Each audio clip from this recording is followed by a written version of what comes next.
Hi everyone, welcome back to the channel. This is modern Ayurveda और मेरा नाम है परम। लंबी हाइट का सपना हर किसी का है, बट अनफॉर्चुनेटली बहुत सारे लोग वहां तक नहीं पहुंच पाते हैं, उनका सपना पूरा नहीं हो पाता है। But if you are a parent or a mentor, तो ये वीडियो आपके लिए है कि आप अपने बच्चे की हाइट कैसे बढ़ा सकते हैं। वीडियो में आगे बढ़ने से पहले कुछ फैक्ट्स एंड फिगर्स जान लेते हैं related to the height. Normally from age 1 to puberty हमारी हाइट 2 इंच पर ईयर बढ़ती है। From puberty to 18 years old or 20 year हमारी हाइट 4 इंच आ ईयर बढ़ती है।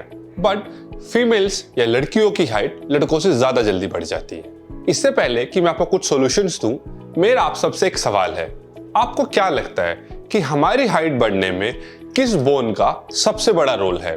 वीडियो को यहीं रोक के आप कमेंट सेक्शन में अपना जवाब दीजिए और फिर वीडियो को शुरू करना। मुझे लगता है बहुत सारे लोगों ने हमारे स्पाइन को हमारी हाइट बढ़ने के लिए जिम्मेदार समझा होगा, या उन्हें लगता होगा कि हमारी स्पाइन का सबसे बड़ा रोल है हमारी हाइट बढ़ने में, जो कि एक हद तक काफी गलत है।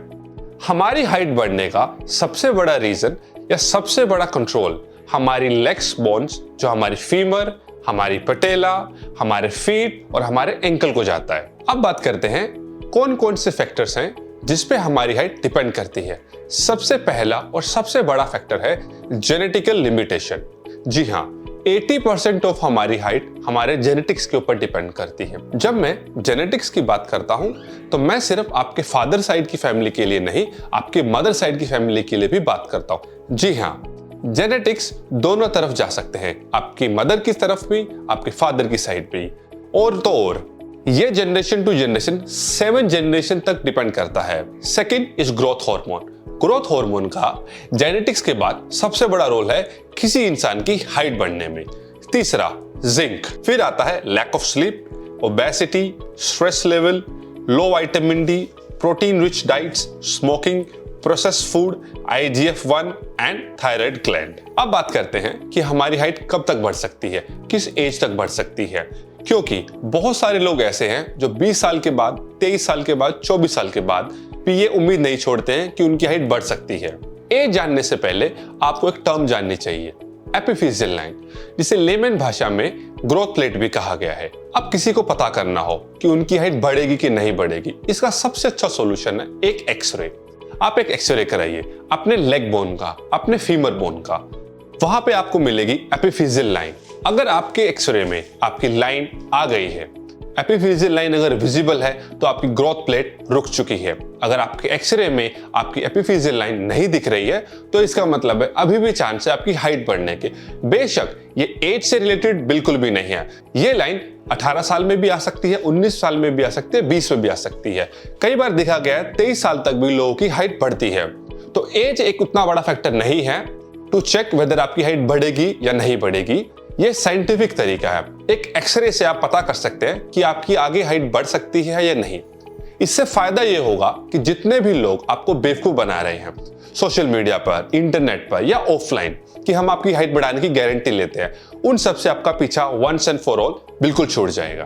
तो वीडियो में आगे बढ़ने से पहले मैं आप सब लोगों के साथ एक इंफॉर्मेशन शेयर करना चाहूंगा। बहुत सारे पेरेंट्स ऐसे हैं, एक्चुअली 99% पेरेंट्स ऐसे हैं जिन्हें लगता है कि उनका बच्चा अगर जिम जाएगा या किसी भी तरीके की फिजिकल एक्टिविटी या कोई वर्कआउट करेगा तो उनकी हाइट रुक जाएगी। इवन दो मेरे पेरेंट्स को भी मेरे स्कूल टाइम पे यही लगता था।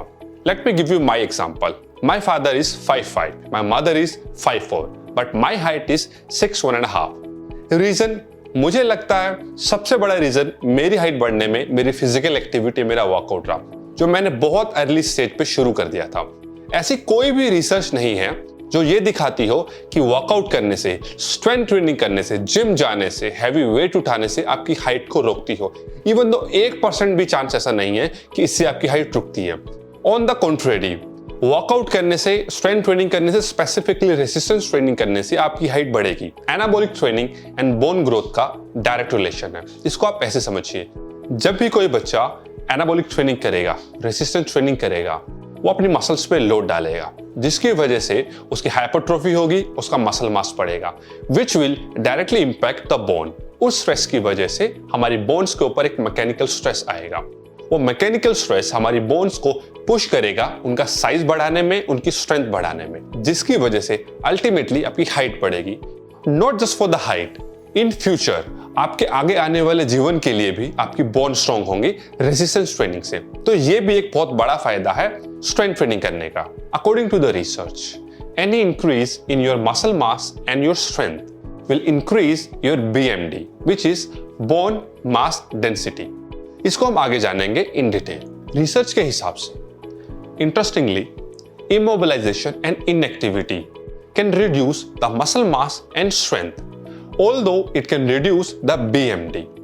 According to them, trained athletes who are training from more than 3 months or 6 months have greater mass and greater BMD as compared to those who were not doing any kind of physical activity. तो इससे आप सीधा सीधा ये समझ सकते हैं कि आपका बच्चा अगर किसी भी टाइप की कोई भी ट्रेनिंग करता है, specifically resistance training, strength training, hypertrophy training या कोई भी ऐसी ट्रेनिंग जिसमें वो अपनी स्पाइन को डायरेक्ट लोड कर रहा है, तो उससे उसको सिर्फ फायदे ही होंगे, कोई नुकसान नहीं होंगे। ट्रेनिंग ना करने के नुकसान काफी ज्यादा हैं। ऐसी ट्रेनिंग के रिजल्ट्स आप खुद ही 3-4 सेशंस पे देख सकते हैं। And after 6 months your bone can adapt the training.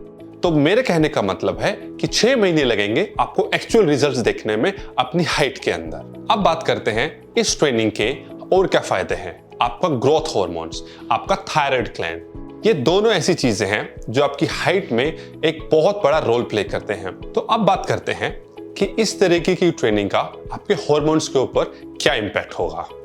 Resistance training आपके थायराइड ग्लैंड, आपके थायराइड हार्मोन, आपके पिट्यूटरी हार्मोन्स और आपके ग्रोथ हार्मोन्स, आपका IGF-1 पे डायरेक्ट इंपैक्ट डालेगा।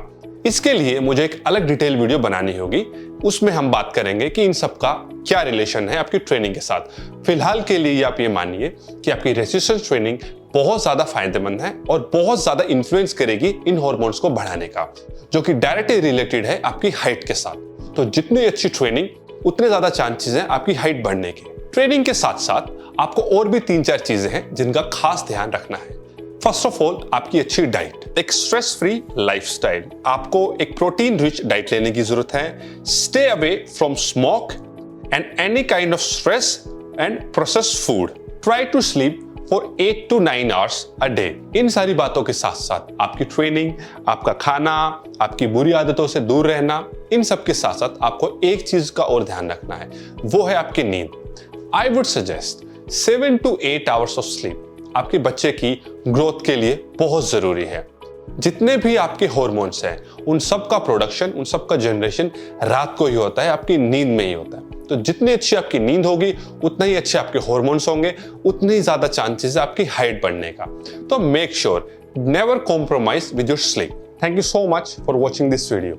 अगर आपको हमारा काम पसंद आया हो तो हमारे वीडियो को जरूर शेयर करें, चैनल को सब्सक्राइब करें, लाइक करें। अगर आप चाहते हैं कि हम किसी टॉपिक को कवर करें या हमारे वीडियो में आपको कुछ पसंद ना आया हो तो प्लीज हमें बताएं हमारे कमेंट सेक्शन में। Thank you so much.